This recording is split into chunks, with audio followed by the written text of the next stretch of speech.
Here's a little unboxing of this Starlink mount right here.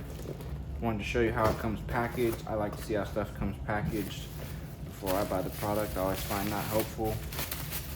Got some nice foam and then some bubble wrap, and it looks like everything came in good condition. So here's this piece. Is going to be your base, solid, no scratches or dents or anything like that. Nice and strong.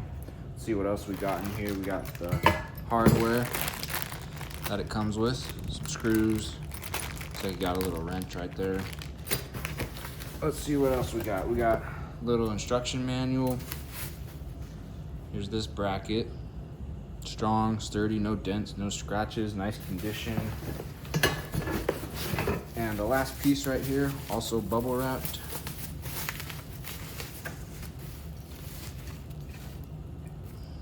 This is going to be the pole that gives you a little bit extra extension. You got these little screw pieces right here, and these are plastic, but everything else on here is metal. Once again, no scratches, no dents, so it came in really great condition, nicely packaged. Super happy with that.